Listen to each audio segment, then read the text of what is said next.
हे दोस्तों, पैसों को लेकर हमारी कंट्री में बहुत प्रॉब्लम हो रही है। ये बात सबको पता है, लेकिन सबको ये नहीं पता कि पैसों से रिलेटेड प्रॉब्लम आज दुनिया की हर बड़ी कंट्री में अलग अलग तरीके से होती जा रही है और आगे और होगी। हम सबको पता है कि चीजों के दाम पिछले कई सालों से बस बढ़ते ही जा रहे हैं, लेकिन हम सबको ये नहीं पता कि ऐसा एक्चुअल में हो क्यों रहा है या इससे बचने के लिए हमें क्या करना चाहिए। क्योंकि महंगाई का बढ़ते रहना रुकने वाला भी नहीं है और आने वाले टाइम में इन्फ्लेशन इतना ज्यादा बढ़ने वाला है कि नॉर्मल लोग अपनी नॉर्मल सैलरी से ठीक ठाक खाना भी नहीं खरीद पाएंगे। हम सब जानते हैं कि अमीर अमीर होता जा रहा है और गरीब होता जा रहा है, लेकिन हम सबको ये नहीं पता है कि एग्जैक्टली हो कैसे रहा है। और पता है सबसे बुरी बात क्या है कि ये सारे क्वेश्चंस के आंसर हम अच्छे से जानने की कोशिश भी नहीं करते। और यही इग्नोरेंस एक मेन रीजन है जिसकी वजह से हम इस सिस्टम के स्लेव बन के रह गए हैं, जो चीजें सुधारने के लिए कुछ भी नहीं कर पा रहा। इसीलिए आज के और आने वाले वीडियोस में मैं आपको पैसों को लेकर, हमारे मॉनेटरी सिस्टम को लेकर और वर्ल्ड इकोनॉमी के कुछ ऐसे सीक्रेट्स और आंसर्स बताऊंगा जिनका पता होना हम सबके लिए हद से ज्यादा जरूरी है। क्योंकि ये सीक्रेट्स का ना पता होना आज हम सबकी जिंदगी पे बहुत ज्यादा नेगेटिव इंपैक्ट कर रहा है और आगे और बहुत ज्यादा करेगा। So let's begin with the hidden secrets of money.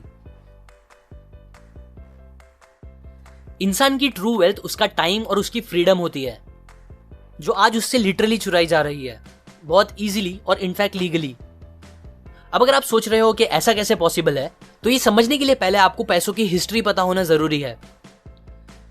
ज्यादातर लोगों को पता ही होगा कि पहले जमाने में इंसान लेन देन करने के लिए बार्टर सिस्टम का यूज करता था, जहां एक सामान खरीदने के लिए हमें कोई दूसरा सामान देना पड़ता था।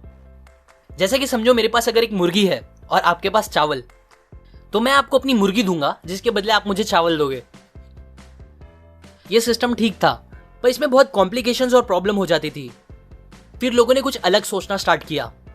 उस टाइम भी सबको पता था कि सोना एक कीमती चीज होती है, इसीलिए फिर लोगों ने सोने और चांदी के पैसे बना के उनसे बिजनेस करना स्टार्ट कर दिया।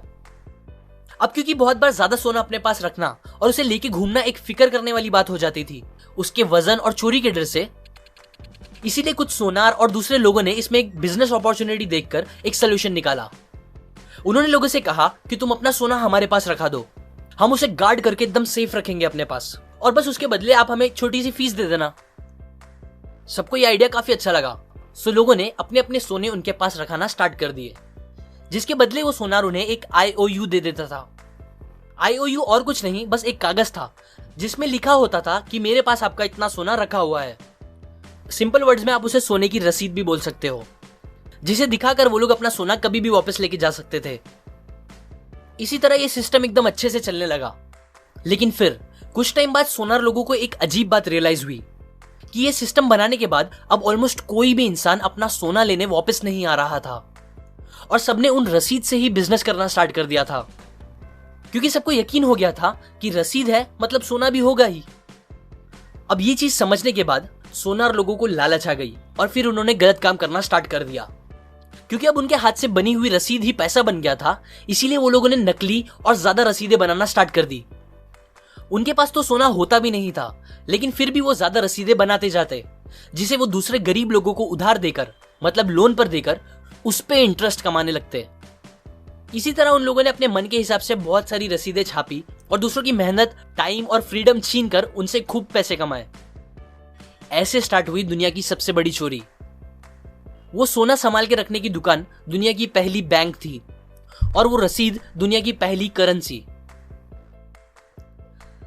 आज हम सब ग्लोबली इतने बड़े फाइनेंशियल क्राइसिस में जी रहे हैं, उसका सबसे बड़ा रीजन ये है कि हमें करेंसी और मनी के बीच का डिफरेंस नहीं पता। बहुत से लोगों को लगता है कि करेंसी और मनी दोनों एक ही चीज है, लेकिन ऐसा है नहीं। करेंसी एक मीडियम ऑफ एक्सचेंज है जिसे आप कहीं भी लेके घूम सकते हो, जो जल्दी खराब नहीं होता, जिसके छुट्टे कराए जा सकते हैं और जो फंजिबल होता है। मतलब आपके जेब में जो 100 रुपए है वो मेरे जेब के 100 रुपए से एकदम सेम है और उनसे हम सेम चीजें खरीद सकते हैं। ये होती है करेंसी। मनी में भी ये सारी प्रॉपर्टी होती है, जैसे कि वो भी पोर्टेबल, ड्यूरेबल, डिविजिबल और फंजिबल होते हैं।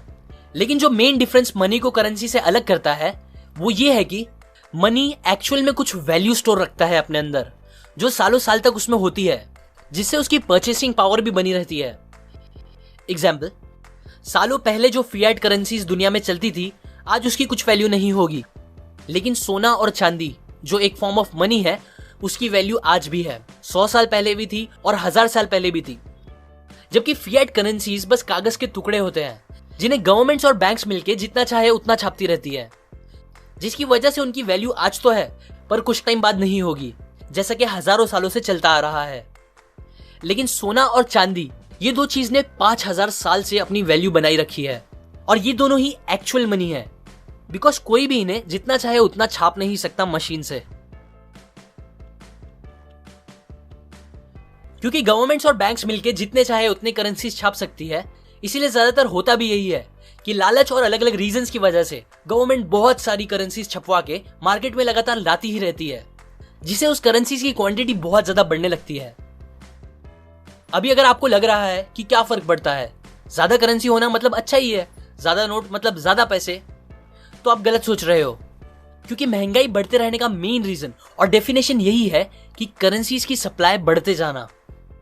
जितनी ज्यादा करेंसीज बढ़ेगी कंट्री में, उतना ज्यादा चीजें महंगी होती जाएगी। एग्जाम्पल, समझो एक पुल है, लेकिन ये नॉर्मल पानी का पुल नहीं है बल्कि करेंसीज का पुल है, और उसमें एक बड़ा सा स्पॉन्ज रखा हुआ है जो कि है चीजों के दाम। सो होता यह है कि जैसे जैसे करेंसीज बढ़ने लगती है, चीजों के दाम भी उसे सोख के खुद भी बढ़ते जाते हैं। फिएट करेंसीज का ये गेम बैंक्स के कॉन्फिडेंस और हमारे लैक ऑफ नॉलेज की वजह से चल रहा है। क्योंकि बैंक्स आपसे ये छुपाती नहीं है, बल्कि वो तो एकदम खुल्लम खुल्ला बताती है कि ये करेंसीज फिएट है, मतलब उनके पीछे कोई सोना नहीं रखा हुआ है। पर फिर भी हम इस बात को समझ नहीं पाते और उन रसीद को अपनी जान से ज्यादा वैल्यू देने लगते हैं, जबकि उसकी खुद की वैल्यू धीरे धीरे खत्म होती जा रही है और होती ही रहेगी इन्फ्लेशन की वजह से। सो टू कंक्लूड, अब हमें क्या करना चाहिए?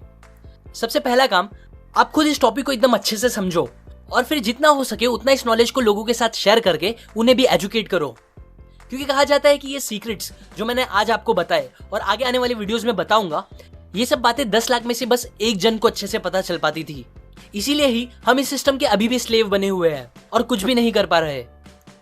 लेकिन क्योंकि अब इंटरनेट और सोशल मीडिया का जमाना है, हम इन बातों को इजीली फैला के अपने खुद के, अपनी फैमिली और कंट्री के फ्यूचर को बेटर बना सकते हैं।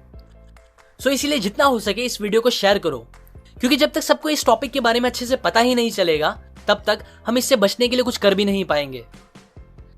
दूसरा, जॉब से ज्यादा बिजनेस करने का सोचो, अमीर बनो, अपने लिए नहीं तो दूसरों के लिए और कंट्री के लिए। क्योंकि बिजनेस करने से ही आपको इस सिस्टम से लड़ने के काफी लूपहोल्स मिलेंगे, ना कि जॉब करने से। तीसरा, थोड़ा इन्वेस्टमेंट गोल्ड और सिल्वर में रखो, क्योंकि वो ही रियल मनी है जो अपनी परचेसिंग पावर लंबे टाइम तक बनाए रख सकती है और जिसे गवर्नमेंट जब चाहे जितना चाहे प्रिंट या रातों रात बंद नहीं कर सकती। ये बातें मैंने आपको माइकल मलोनी की book guide to invest in gold and silver book से और उनके बनाए वीडियो से इंस्पायर होकर बताई है। अगर आप डिटेल में सारी बातें सीखना चाहते हो तो आप डिस्क्रिप्शन में जाके वो खरीद सकते हो, या अगर आप ऐसे ही मेरे थ्रू ये बातें सीखना चाहते हो तो आप मेरे चैनल के होम पे जाके उधर बने बेल पे क्लिक कर दें। इसे जब भी मैं नेक्स्ट वीडियो अपलोड करूंगा आपको उसका नोटिफिकेशन आ जाएगा। अभी के लिए लाइक करें, अपने व्यूज कमेंट करें इस टॉपिक को लेकर, शेयर करें इस वीडियो को अपने फ्रेंड्स एंड फैमिली के साथ, सब्सक्राइब करें। मैं और ऐसी काम की बातें आपके साथ शेयर करता रहूंगा, यूजुअली हर week. And finally, thanks for watching.